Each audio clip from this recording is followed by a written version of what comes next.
آپ ساروں کو معلوم ہے شہ سرخیوں میں ہے، ہاٹ ایشو ہے، 2 دن سے اس پر بحث ہو رہی ہے، لیدے ہو رہی ہے، عام آدمی سے لے کے حکومتی ایوانوں تک کھلبلی مچی ہوئی ہے کہ موٹر وے کے اوپر پڑھے لکھے گھرانے سے ایک سمجھدار عورت وہ سفر کو نکلی ہے، اس کے ساتھ رات کے اندھیرے میں اس کے بچوں کے سامنے اجتماعی زیادتی کر دی جاتی ہے۔ اور ہمارا جو ایک قانون کا جو سسٹم ہے، ہمارا جو عدل و انصاف کا جو سسٹم ہے، اس کی حالت یہ ہے کہ جو مدعیہ ہے، جو سروائیور ہے، اس کو وکٹم کہہ رہے ہیں۔ حالانکہ بدھوؤں کو یہ بھی نہیں پتا کہ وکٹم تو بیچارے وہ ہوئے جو اس طرح کے معاملات میں جان کی بازی ہار بیٹھے۔ وہ مروا کراچی میں جس کے ساتھ زیادتی کے بعد اس کا سر اینٹیں مار مار کے کچل دیا گیا، وہ وکٹم ہے۔ یہ تو سروائیور ہیں بیچارے، مر جاتے تو اس سے بہتر تھا۔ جن 3 بچوں کے سامنے ان کی ماں کے ساتھ درندوں نے اجتماعی زیادتی کی، وہ وکٹم ہوتے تو کیا اچھا ہوتا، لیکن وہ بیچارے سروائیور ہیں، ان کی باقی زندگی کس حال میں گزرے گی۔ لیکن ہمارے معاشرے کا ایک مجموعی رویہ کیا ہے؟ اردو میں مجھے اس کے لیے کوئی بہتر لفظ سمجھ نہیں آ رہا، لیکن انگلش میں سمجھانے کی کوشش کرتا ہوں۔ ایک لفظ استعمال ہوتا ہے امپیونٹی۔ آپ میں سے کوئی بندہ شاید اس بات کو اردو میں اچھے معنی پہنا سکے، لیکن اس کا اردو میں کہ خود کو قانون سے بالا تر سمجھنا، مجھے کوئی پکڑ ہی نہیں سکتا، میں تو مجید اچک زئی ہوں، میں نے دن دہاڑے کیمرے کے اندر میری ریکارڈنگ ہے، میں نے ایک وارڈن کو ٹکر ماری تھی، وہ مر گیا تھا، اور میں تو عدالت سے جو ہے نا وہ فتح یاب ہو کر نکلوں گا، وکٹری کا نشان بنا کر، اور ساتھ کہوں گا کہ مجھے اس ملک کے نظام عدل پر پورا یقین ہے، جس پر افسوس ہونا چاہیے تھا اس پر وہ فتح کا نشان۔ یہ ہے وہ امپیونٹی، خوف نہیں ہے کسی بھی بندے کو، یہ خوف نہیں ہے کہ میں پکڑا جاؤں گا۔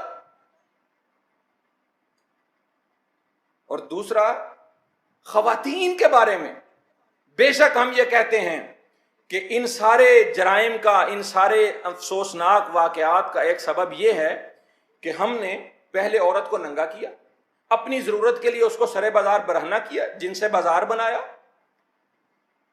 پھر اس کے بعد ایک فطری جو خواہش ہے صنف نازک کی طرف، ایک دونوں جنسوں کی ایک دوسرے کی طرف، اس فطری خواہش کو دبانے کے لیے نکاح کو مشکل بنایا، ناممکن بنایا۔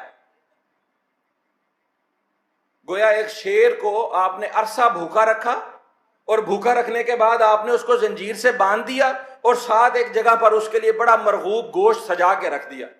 اب وہ زنجیر سے بھی بندھا ہوا ہے، بھوک سے بھی نڈھال ہے، جیسے کیسے اس کو موقع ملے گا اس کے بعد وہ کوئی اس بات کا خیال کرے گا کہ جائز کیا ہے ناجائز کیا ہے، بھوک مٹانی ہے، وہ پل پڑے گا اس پہ۔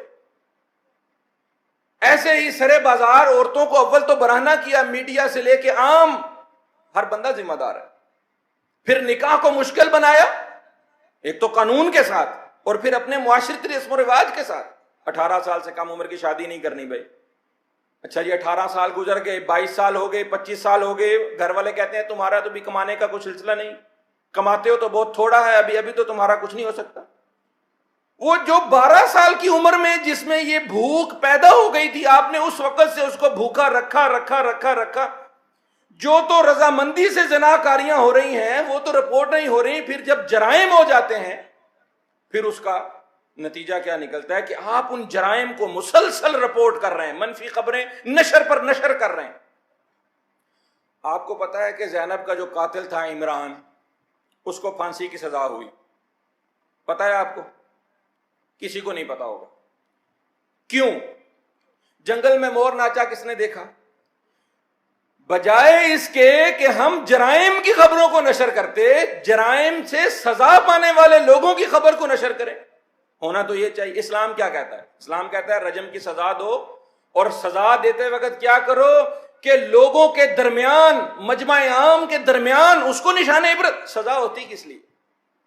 ہم بچپن میں 8ویں کلاس میں پڑھتے تھے، عربی کے استاد آتے، وہ پڑھانا شروع کرتے خسر پھسر، حتیٰ کہ کچھ لوگوں نے نقلیں اتارنا شروع کر دی۔ جب باتیں بڑھی، شریف آدمی تھے بیچارے، 8-10 دن 15 دن انہوں نے برداشت کیا۔ ایک دن ایک لڑکے کو کان سے پکڑا، مرغا بنا کے جو اس کی چھترول کی اور مار ٹھڈے مکے، اس کو جو ہے وہ، اس کے بعد کلاس میں کبھی شور نہیں ہوا۔ یہ ہے وہ عبرت، سزا ہوتی ہے عبرت بنانے کے لیے. آپ نے اس کو پھانسی لگا دی بند کمرے کے اندر، اور کسی چینل نے اس کی پھانسی کی خبر کو نہیں چلایا. زینب الرٹ بل کا شور مچا، حالانکہ وہ بل ان کمینوں درندوں کو تحفظ دینے کا بل ہے. بڑا شور مچا جی، جماعت اسلامی نے زینب الرٹ بل کی مخالفت کی ہے، مولانا عبدالاکبر چترالی سینٹ میں چیختے رہے نامنظور نامنظور، ہم نہیں مانتے ہم نہیں مانتے. بھئی مطالبہ تو یہ تھا کہ ایسے لوگوں کو سر عام پھانسی دو، ایک کو لٹکاؤ، دو کو لٹکاؤ، تین کو لٹکاؤ، چار، جب تک جرم ختم نہیں ہوتا لٹکاؤ. اسلام بھی یہی حل پیش کر رہا ہے اور انسان کی عقل بھی یہ کہہ رہی ہے، عام آدمی کے جذبات بھی یہی ہیں. لیکن ہمارے کچھ جو ہے نا وہ انسانی حقوق، اچھا درندوں کے انسانی حقوق ہیں، مجرموں کے انسانی حقوق ہیں. یہ انسانی حقوق کے یہاں نعرے لگانے والے جانوروں کے حقوق کے لیے باتیں کریں گے، لیکن انسانوں کے اوپر جو جانور چھوٹے ہوئے ہیں ان کا کوئی خیال نہیں. میں پوچھتا ہوں فواد چودھری صاحب سے، کیا آپ ان انسانی جانوں کے اوپر حملہ آور درندوں کے حقوق کے زیادہ بڑے محافظ ہیں یا ہمارے بچوں کے حقوق کے زیادہ بڑے محافظ؟ جب بھی یہ نعرہ بلند ہوتا ہے کہ ملک میں حدود اللہ کا نفاذ کرو تو کہتے ہیں بھئی ایسی سخت سزائیں، نہیں، ہم عمر قید دے دیں گے، ہم 10 لاکھ روپے جرمانہ کر دیں گے. آپ کو پتہ ہے 2300 سے زیادہ کیس رجسٹرڈ ہوئے جنوری سے لے کے جولائی 2020 میں پنجاب کے اندر، صرف 2500 کے لگ بھگ کیس. سزا کس میں ہوتی ہے؟ ایک میں. کتنے پرسنٹ بنتا ہے؟ 2500 کیسز میں سے ایک کیس، اور ان 2500 کیسز میں سے 111 کیس اجتماعی زیادتی کے ہیں اور 1200 سے زیادہ کیس چھوٹے بچوں کے ساتھ زیادتی کے ہیں.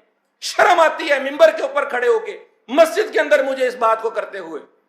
لیکن یہ وہ کریہ تصویر ہے ہمارے معاشرے کی. اس میں ہمارا نظام تعلیم برابر کا شریک ہے، اس میں ہمارا جوڈیشری کا سسٹم برابر کا شریک ہے، اس میں ہمارے حکمران برابر کے شریک ہیں، اس میں آپ اور میں بطور والدین یا بھائی برابر کے شریک ہیں کہ ہم نے بے حیائی کو فروغ دیا، ہم نے منفی خبروں کو فروغ دیا، سزا کا مطالبہ نہیں کیا، تعلیم کے اندر ایسا کوئی حل نہیں پیش کیا کہ اپنے بچوں کو اخلاق بھی سکھایا جائے، بیٹیوں کی تربیت کے ساتھ بیٹوں کی تربیت پر بھی توجہ دی جائے، انسان پیدا کیے جائیں، حیوان نہ پیدا کیے جائیں.